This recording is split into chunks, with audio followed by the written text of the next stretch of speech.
Aujourd'hui, 24 juin, fête nationale des Québécois, voici qu'on nous propose de réfléchir sur la personne de Jean le Baptiste. Qu'est-ce qu'on sait de Jean-Baptiste? On sait par les évangiles que Jean-Baptiste était un petit peu plus vieux que son cousin Jésus de Nazareth, puisque au moment où Marie devint enceinte, Élisabeth est à son 6e mois, sa cousine. Donc, Jean-Baptiste est un petit peu plus vieux que Jésus. On sait aussi que Jésus, parlant de Jean-Baptiste, a dit « Jean-Baptiste, c'est le plus grand parmi les hommes, mais le plus petit dans le royaume de Dieu est plus grand que lui. » Parole un peu énigmatique, hein? Qui signifie ceci. Jean-Baptiste, il est le plus grand parmi les hommes en raison de la responsabilité que Dieu lui a confiée d'être un prophète, et surtout le prophète qui désignera le Fils de Dieu présent dans le monde.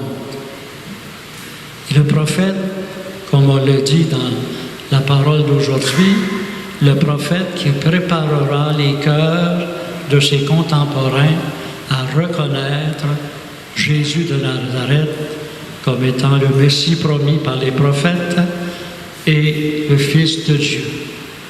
Le rôle de Jean-Baptiste est immense dans cette histoire du salut, mais dans le royaume de Dieu, le plus petit, la personne la plus humble, le plus démuni aux yeux de Dieu est aussi grand que Jean-Baptiste. Ça signifie que tous ici, nous avons la même dignité aux yeux de Dieu. Dieu nous regarde tous de la même façon, peu importe les responsabilités ou les rôles que j'ai à jouer dans la société humaine. Et ce que Dieu attend de nous, en étant ses petits préférés, c'est de devenir à l'exemple de Jean-Baptiste des prophètes. Qu'est-ce que c'est un prophète? Un prophète, c'est quelqu'un qui parle devant le monde, mais c'est aussi quelqu'un qui parle de quelqu'un d'autre. Et ce quelqu'un d'autre, c'est Dieu.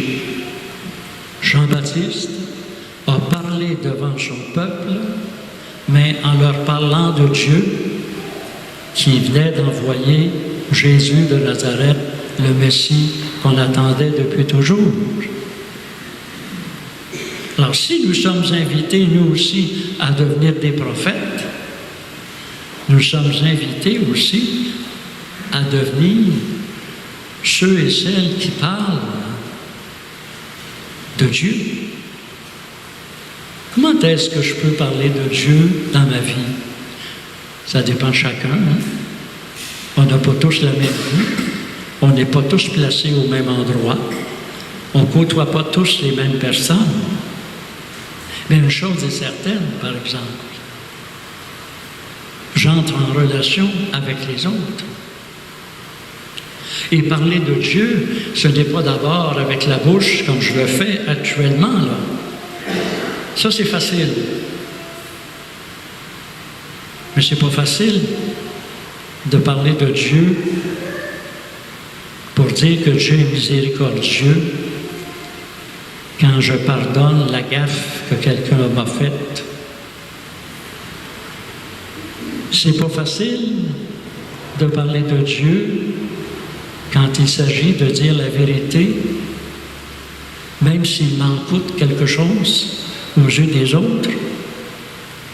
Il n'est pas facile de reconnaître ses erreurs devant les autres. Hein? Voyez-vous, être prophète, c'est agir. Être prophète, c'est parler par l'action. C'est parler dans nos relations humaines. C'est être au milieu du monde, au milieu de ma famille, de mon voisinage, de ma communauté, être des personnes de foi, d'espérance et de charité, comme nous l'avons demandé au Seigneur au début de notre célébration. Être des personnes de foi, c'est-à-dire faire confiance au Seigneur qui nous aime. Faire confiance au Seigneur qui, à travers la vie, même si parfois c'est difficile, il veut notre bonheur et il nous invite à la vie éternelle. Faire confiance. La confiance nous amène à l'espérance. Un enfant qui a confiance à son père ou à sa mère a l'espérance qu'il sera bien accueilli, a l'espérance qu'il sera bien traité, a l'espérance qu'il sera pardonné, a l'espérance qu'il sera soutenu dans l'épreuve. Donc, être des gens d'espérance.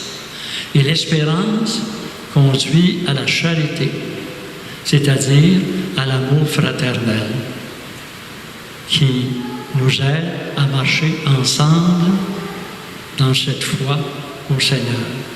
C'est ça le message que Jean-Baptiste nous adresse aujourd'hui à travers cette fête de la Saint-Jean.